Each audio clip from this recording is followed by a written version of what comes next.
Hello friends, मैं doctor Humam Siddiqui, consultant nephrologist, holy family hospital new Delhi और director kidney health centre Abul Fazal enclave Jamia Nagar से। तो आज जानेंगे कैसे क्रिएटिनिन को रोका जाए, कैसे इस सीकेडी के प्रोग्रेशन को थामा जाए और कैसे आपकी किडनी की रक्षा की जाए।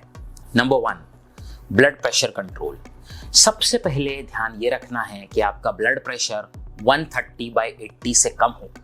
इसके लिए सबसे बेस्ट ड्रग्स जो हैं, खासतौर पे अगर आपको प्रोटीन यूरिया है तो एस और एआरबी फैमिली के होते हैं। ये आप अपने डॉक्टर से कंसल्ट करें। अगर कोई कॉन्ट्राइंडिकेशन ना हो तो वो ये ड्रग्स आपको देंगे।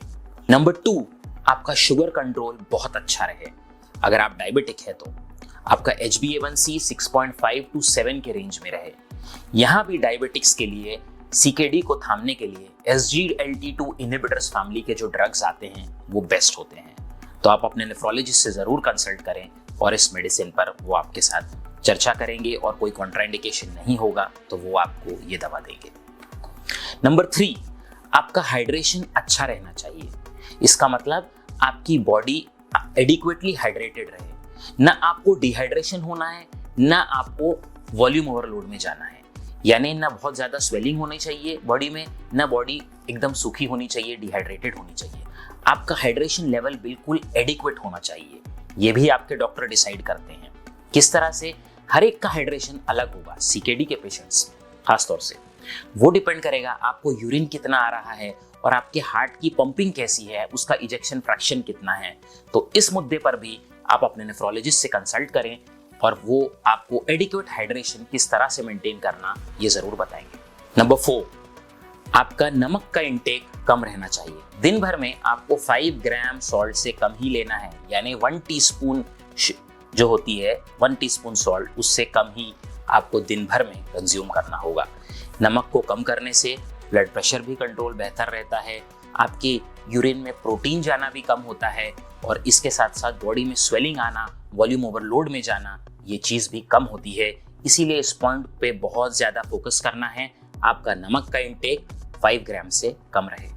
इसके अलावा आपको कोई भी अननेसेसरीली नेफ्रोटॉक्सिक मेडिसिन नहीं लेना है। कोई ऐसी दवा जो किडनी पे नुकसानदेह हो, यानी कि कोई अननेसेसरी एंटीबायोटिक, जैसे कुछ एंटीबायोटिक्स होती है वैंकोमाइसिन, अमीकैसिन, ये सारी नहीं लेनी है।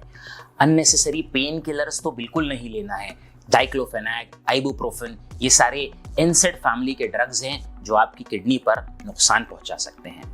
इसके अलावा कोई हर्बल मेडिसिन भी जिसके अंदर का कॉन्स्टिट्यूएंट हमें कुछ पता नहीं है और वो दावे हो रहे हैं कि ये ले लो वो ले लो क्रिएटिनिन के लिए, ऐसी चीज़ों को अवॉइड करना है। जो अनसाइंटिफिक चीज़ें हैं इन्हें अवॉइड करना है, क्योंकि उसके अंदर कई बार हैवी मेटल्स मिले गए हैं, हैवी मेटल्स पाए गए हैं। इसके ऊपर हमने सेपरेट वीडियो भी बनाया हुआ है।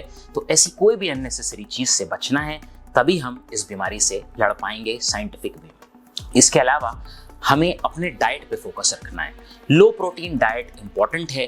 लो प्रोटीन यानी 0.6 to 0.8 ग्राम्स पर केजी पर डे, इतना प्रोटीन आप दिन भर में ले सकते हैं। इसके अलावा ऐसे फ्रूट्स या ऐसी चीज़ें जिसमें बहुत ज़्यादा फॉस्फोरस हो, बहुत ज़्यादा पोटेशियम हो, जैसे नारियल पानी, जैसे बनाना, जैसे जूसेस, इन सब को अवॉइड करना है। इसके अलावा ध्यान ये भी दें कि आप ये प्रोसेस्ड फूड और जंक फूड को बिल्कुल अवॉइड करें। नंबर 7, रेगुलर एक्सरसाइज और हेल्दी वेट मेंटेन करना। रोजाना 20 से 25 मिनट मॉडरेट एक्सरसाइज आपको करनी ही करनी है। और अगर आप नहीं कर पा रहे किसी कार्डियक कंडीशन की वजह से, तो एटलीस्ट आप लाइट एक्सरसाइजेस करें, बट आप 20-25 मिनट डेली एक्सरसाइज करें। आप अपना वेट BMI के अकॉर्डिंग, जो हमारे एशियन स्टैंडर्ड्स हैं उसके अकॉर्डिंग आप अपने ऑप्टिमाइज्ड वेट में रहें। वेट का जो रेंज है उसमें अपनी बॉडी वेट को मेंटेन करें, ये बहुत ज़रूरी है। रेगुलर एक्सरसाइज करने से आप इंसुलिन रेजिस्टेंस को फाइट करते हैं, आप ओबेसिटी को फाइट करते हैं। इसके अलावा इम्पॉर्टेंट है रेगुलर हेल्थ चेकअप्स। आपके नेफ्रोलॉजिस्ट आपको गाइड करेंगे आप कितना फ्रीक्वेंटली अपना क्रिएटिनिन, अपना EGFR, अपना हीमोग्लोबिन, आपका कैल्शियम, आपका विटामिन D, आपका फॉस्फोरस, आपका IPTH, ये सारे लेवल के बैलेंस को किस तरह मेंटेन कर रखना है इस सीकेडी की बीमारी में फाइट करने के लिए। अगर फॉस्फोरस ज़्यादा होगा तो फॉस्फेट बाइंडर्स दिए जाएंगे, कैल्शियम कम होगा तो उसके सप्लीमेंट्स दिए जाएंगे। अगर हीमोग्लोबिन कम होगा तो हो सकता है आपको EPO के इंजेक्शंस या फिर हिप स्टेबलाइजर्स की मेडिसिन देनी पड़े, आयरन सप्लीमेंट्स देने पड़े, ये सारा डिसीजन आप अपने डॉक्टर के साथ, अपने नेफ्रोलॉजिस्ट के साथ अपने केस को डिस्कस करके, इंडिविजुअलाइज करके आपको इस तरह से रेगुलर मॉनिटरिंग में रहना है।